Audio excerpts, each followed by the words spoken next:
Hello everyone, আসসালামু আলাইকুম। Welcome back to my channel. Welcome করছি আমার নতুন একটা ভিডিওতে। তো আজকে আবারও চলে আসলাম একটা রেসিপি ভিডিও নিয়ে। আজকে দেখাবো আপনাদেরকে হাতে মেখে কাচকি শুটকি ভর্তা। যখন কিছু ইচ্ছে করে না খেতে, মুখে একদমই রুচি থাকে না। আমি ইদানিং অনেক দিন কাশের ওষুধ খাওয়ার কারণে, নেবুলাইজার নেওয়ার কারণে এবং ইনহেলার দেওয়ার কারণে মুখে একদমই রুচি নেই। মুখটা কেমন বিস্বাদ হয়ে গিয়েছে। তো তার জন্য সবসময় আমি চেষ্টা করি যে একটু ঝাল কিছু খাওয়ার জন্য, যাতে কয়টা ভাত খাওয়া যায়। তো চলুন আপনাদেরকে আমার রেসিপিটা দেখাই। তো প্রথমে আমি কাচকি শুটকিগুলোকে একদম সুন্দর করে 5-6 বার ধুয়ে নিয়েছি। ধুয়ে পরে একটু পানি ঝরানোর জন্য একটা উনিতে রেখে দিয়েছি। এরপর চুলায় একটা ফ্রাই প্যান বসিয়ে তেল গরম হলে তার মধ্যে কাচকি শুটকিগুলো দিয়ে দেব। একটু লবণ আর হলুদ দিয়ে মাছটাকে আমি কাচকি শুটকিগুলোকে একটু ভাজা ভাজা করে নেব।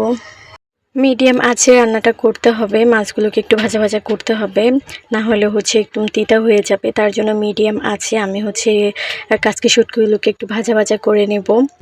আর ছোট মাছ তো যেহেতু, তার জন্য আমি মাথাটাও খাওয়ার সময় পেলে দিয়েছি।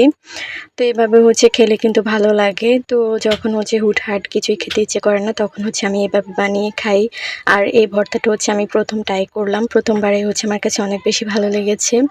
তো আপনারা কে কে কাচকি শুটকি এইভাবে ভর্তা করে খান অবশ্যই জানাবেন। তো মাছগুলোকে আমি দেখেন সুন্দর করে মিডিয়াম আছে একটু ভালো করে নেড়ে ছেড়ে টেলে নিচ্ছি। এই যে দেখেন আমার মাছগুলো সুন্দর করে ভাজা ভাজা হয়ে গিয়েছে। এখন ওই প্যানে আমি কয়েকটা শুকনো ঝাল দিয়ে দেবো, শুকনো মরিচ। তো মরিচগুলো দিয়ে একটু সুন্দর করে নেড়ে চেড়ে কিছুক্ষণ ভেজে নেব।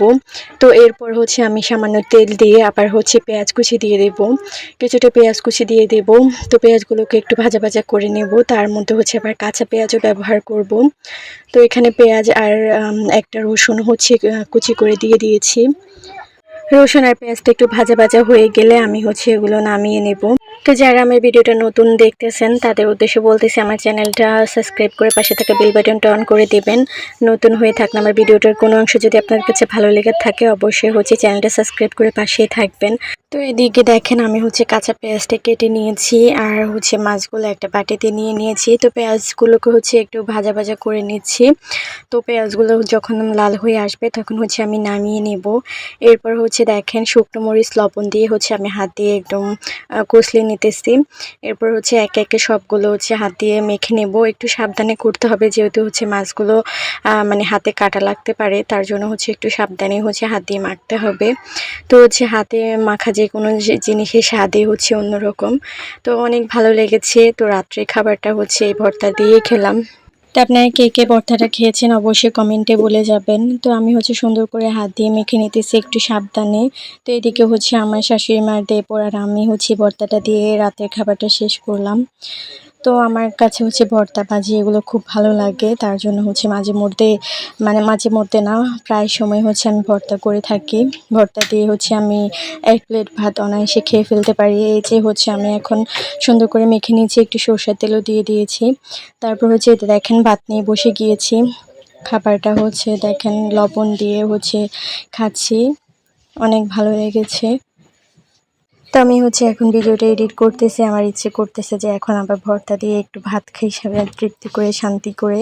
তো অসুস্থতার কারণে অনেক অ্যান্টিবায়োটিক, তারপর নেবুলাইজার, ইনহেলার এখনও দিচ্ছি, তার জন্য মুখটা একদমই কীরকম জানি হয়ে গিয়েছে, তার জন্য ঝাল ঝাল করে এই ভর্তাটা খেলাম।